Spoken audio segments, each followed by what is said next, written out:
soal tarif itu sensitif sekali bagi bangsa Indonesia, gitu loh.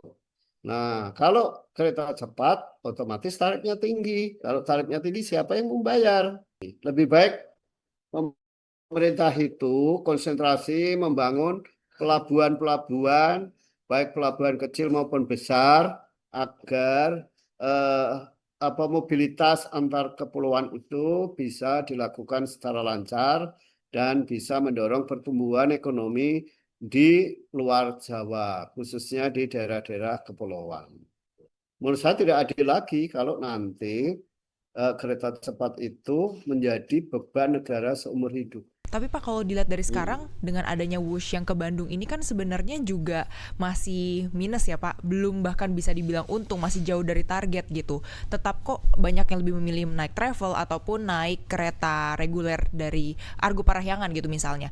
Berarti sebenarnya kalau nanti dibikin kereta cepat ke Bandung dan ke Surabaya dan Banyuwangi nggak terlalu berdampak ya Pak?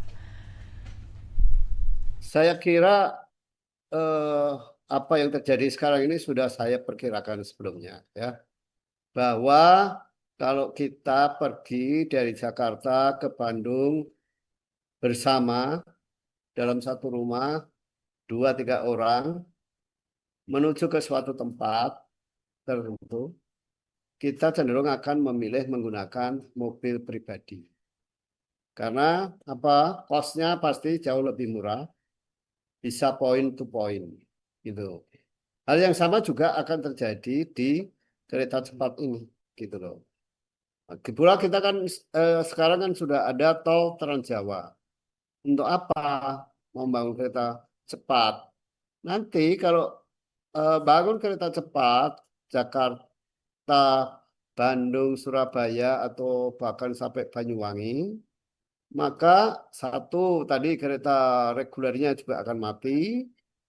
Dua, eh, penerbangan juga akan eh, berkurang dan mungkin banyak maskapai akan bangkrut karena nggak ada penumpang, terutama yang berasal dari Bandara Suta.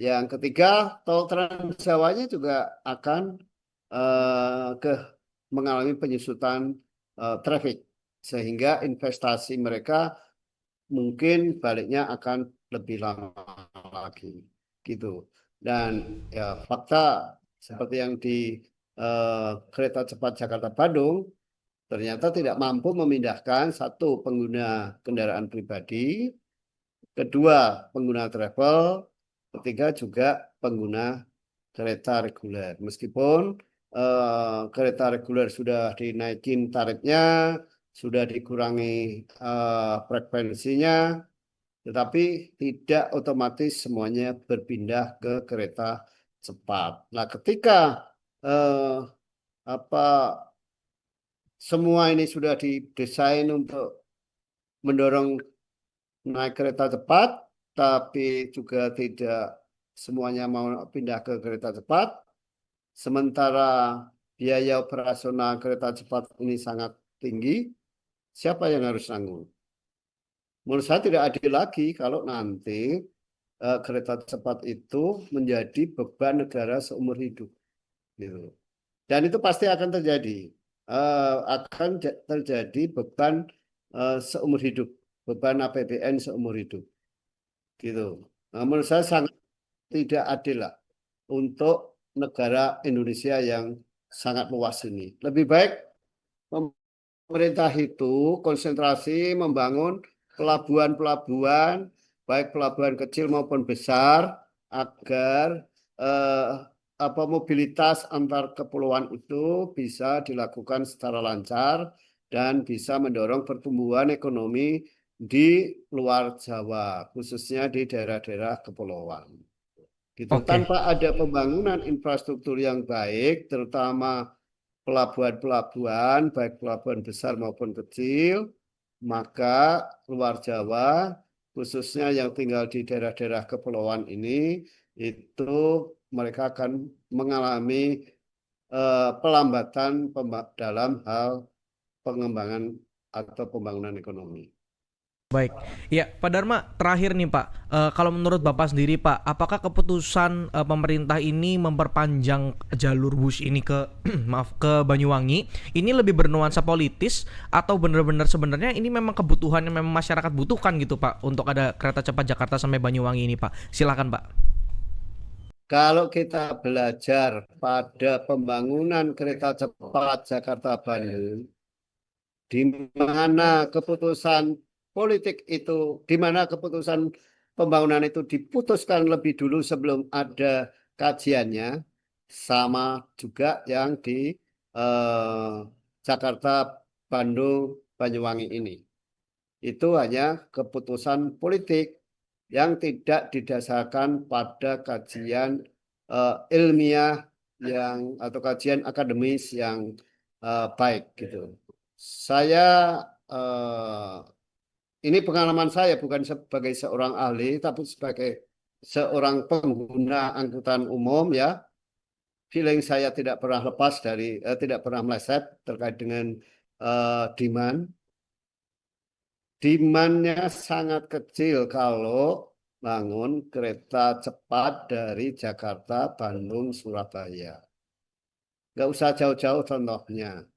Semalam saya naik kereta dari Jogja ke Jakarta. Di rangkaian kereta itu ada eksekutif, ada reguler, gitu ya. Nah, dibedakan tarifnya. Saya karena eksekutif dengan reguler. Ternyata apa?